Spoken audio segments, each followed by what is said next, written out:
Thank you for being with us today. I'm going to introduce my colleagues here, and I'm really excited for you to be able to see our federal partners and our other city partners from not only around this community, but also in the state of Georgia. The special agent in charge for HSI out of Tampa, Kevin Sibley, is with us, and Kevin will also speak.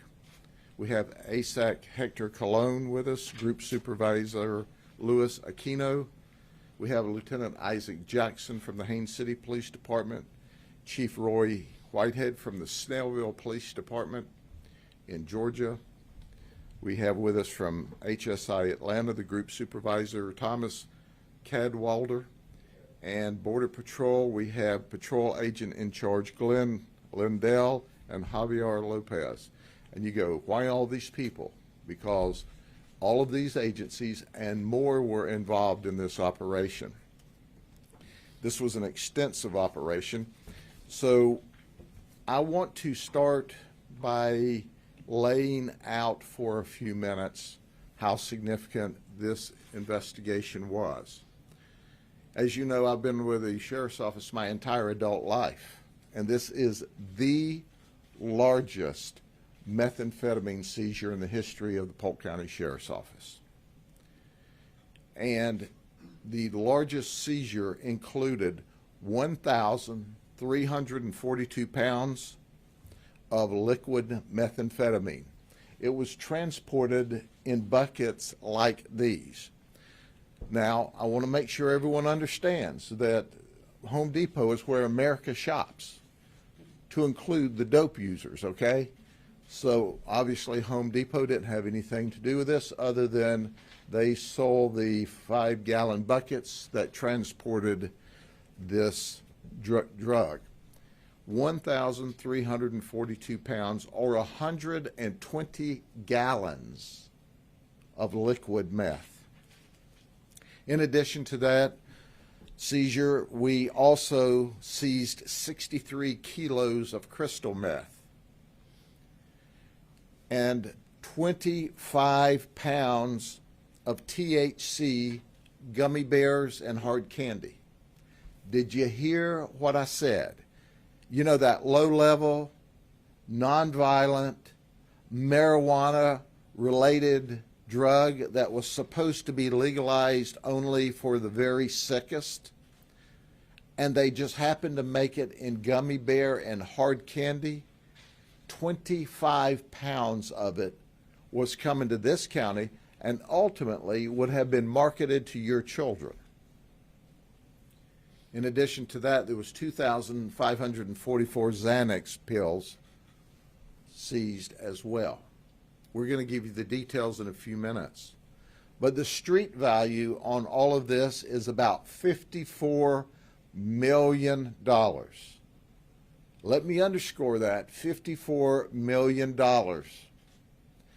And we're going to talk just a minute about some of the cartels. And we're going to explain to you why one of the cartels is not very happy today, because their folks got caught with a whole lot of drugs. So the cartel lost a lot of drugs. And in addition to that, they're going to jail for a long time. But let me give you a history lesson for just a minute and take you back. The Juarez Cartel is operated by Pablo Ledesma. And obviously he's from Juarez, Mexico. This is an old cartel. It was established by Pablo a long time ago and are those who came before him. Pablo is currently wanted by the federal government. In fact, there is a $2 million bounty for his arrest. That's right. Any of you watching today would like some money? Federal government will give you $2 million to tell them where Pablo is. Then there's the Sinaloa Cartel. The Sinaloa Cartel is a larger cartel than the Juarez Cartel. And you know this, it's a household name in drug running. El Chapo Guzman runs that cartel. El Chapo is currently residing in a federal prison in the state of New York, but his cartel's still alive and well. So what do we need to know about those two cartels? First and foremost, they're at war with each other. The Sinaloa Cartel is trying to take over the Juarez Cartel. They are in the process of murdering each other and murdering other people and murdering innocent people that get in the way. They're doing things such as decapitating. They're hanging the opponents from bridges by the neck to make sure that they send the message of how serious they really are. The operation we're going to talk to you today is drugs that came from the Juarez Cartel. We call it Operation Dirty Water. And here's how it began. On January the 8th, we had a mail package that was sent from Ontario. This is a multi-country operation. This package flowed down to a reception center in Tennessee and then ultimately was to be delivered in Winter Haven, Florida. In that package were 2,544 Xanax pills that were coming to Amber Cason. Working with our federal partners, once the drugs were intercepted, it was sent to us. We set up a controlled delivery, and ultimately we arrested Amber, and you see her on the wall here. From that, on January the 14th, when the delivery was made, the next step in this operation was on March 13th, when 26 pounds of meth was delivered to our undercover agents by Jennifer Mears from Stone Mountain, Georgia. That's right. All right, are you ready for this? Because you can't make this stuff up. I didn't start out with once upon a time in a land far away, because it's true, even though it seems like it should be some kind of horrible fairy tale. She was released from federal prison for a 10-year stretch on January the 20th of this year. And on March the 13th, she's delivering meth in Florida while she's still on 5 years of probation. Did you hear what I said? I didn't stutter at all. We have information that she was immediately delivering and carrying meth for the Juarez Cartel just as soon as she got out of prison. So that 10 years in federal prison didn't slow her down at all. The fact that she was on probation and not supposed to leave Georgia didn't make any difference to her at all. She's a bad girl. Now she's an arrested girl. But she wasn't arrested on the 13th. When she delivered the drugs, she left. And then on March the 29th, Jennifer was to deliver 35 pounds more of meth to us. But a series of issues occurred. The psychic in Georgia said, I don't think it's a good time to go to Florida. Quite frankly, when Jennifer Mears went to the psychic who warned her not to come to Florida, she forgot to ask one question, because the psychic was right. It's not a good time to come to Florida.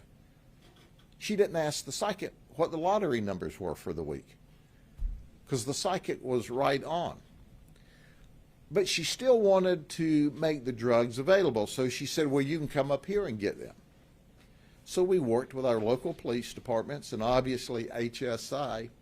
And let me underscore that HSI is simply the very best.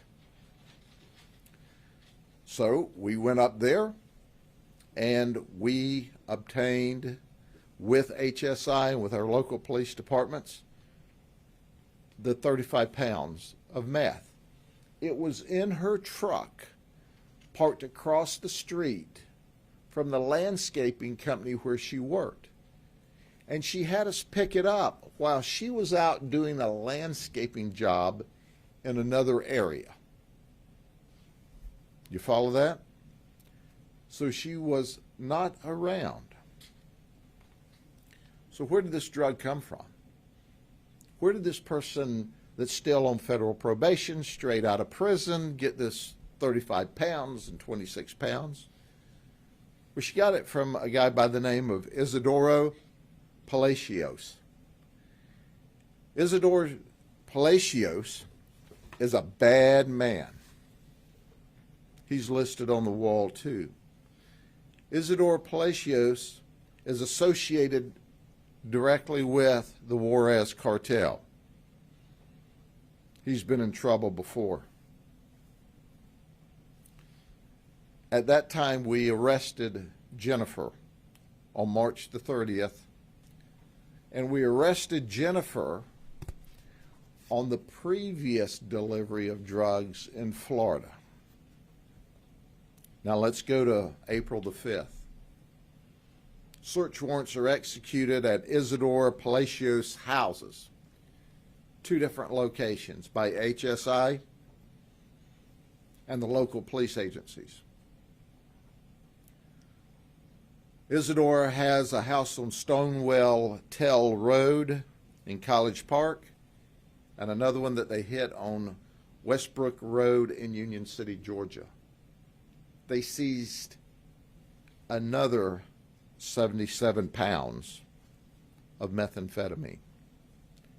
In addition to that, they broke up a cockfighting ring. That's right, along with smuggling drugs for the Juarez Cartel, he had a cockfighting operation going on there. So let's go to April 8th. Luis Martinez was arrested by the Henry County Police and HSI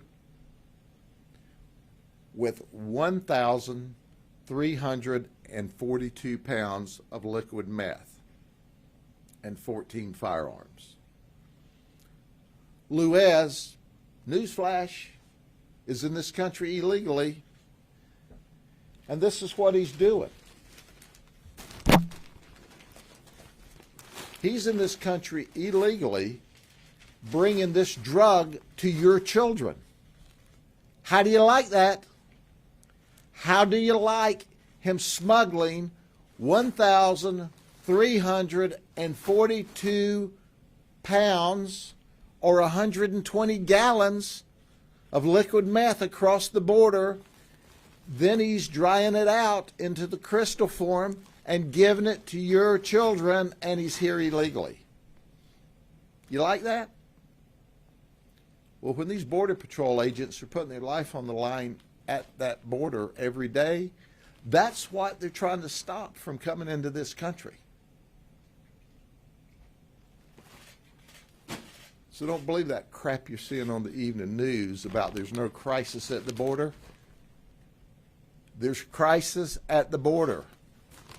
It's in the form of children. It's in the form of drugs that they're coming to infect our children with.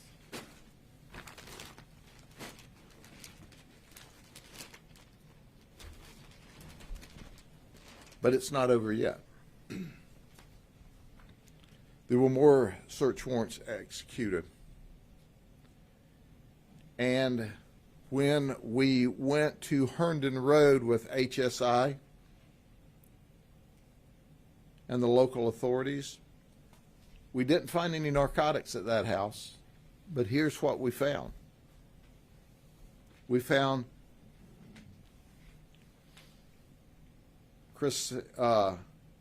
Crescencio Loza. Crescencio Loza. He had 2 stolen firearms. That's illegal. He's in this country illegally. That's illegal. And he was the one that had the tunnels. The tunnels where all of this was to be stored, as we're told, as soon as it was taken from a liquid form back into a crystal form. Now I want you to keep in mind, so we have meth, we have pills, we have illegal folks, we have firearms, we have stolen firearms, we have murder, we have torture. I want to bring to your attention, and I'm going to say this a couple of times, much to the chagrin of some and the delight of most. There is this drumbeat across this country that this is a low-level, nonviolent drug. This is a low-level, nonviolent crime. Explain that to the Lebanon family, where the 2 twins that were 8 months old were murdered, where the 8-year-old and the 12-year-old, or the 10 and 12-year-old children were murdered, where mom was murdered in Sonora, Mexico, by these drug dealers. Explain that to the families of the people that are hanging by their neck from the bridges in Mexico over the gang war. You know, there would not be any gang wars and fights if there wasn't a market in the United States and around the world for this stuff. So the next time someone tells you that this is all low-level, non-violent, know a couple of things. Either one, they're totally ignorant. 2, they were born and lived their entire life under a rock. 3, they're misleading you at best and lying to you about the danger of drugs, from the use of your children right on up to the trafficking amount. Well, there's one guy on the pictures here we haven't talked about yet. Brian Thomas Stanton, he's 37. Guess where Brian Thomas Stanton resides today? Home sweet home in Georgia, the federal penitentiary. That's right. Brian Stanton's home is the federal penitentiary in Atlanta, Georgia. He was the mastermind of this entire operation from federal prison. Did you hear that? Did you hear what I just said? This is not a horrible fairy tale, it's the truth. This guy organized and set up all of this operation from home sweet home, the federal penitentiary in Atlanta, Georgia. Isn't it nice that that's where he resided, since, heck, Atlanta is reported to be the meth distribution center for the Southeast United States for the gangs out of Mexico.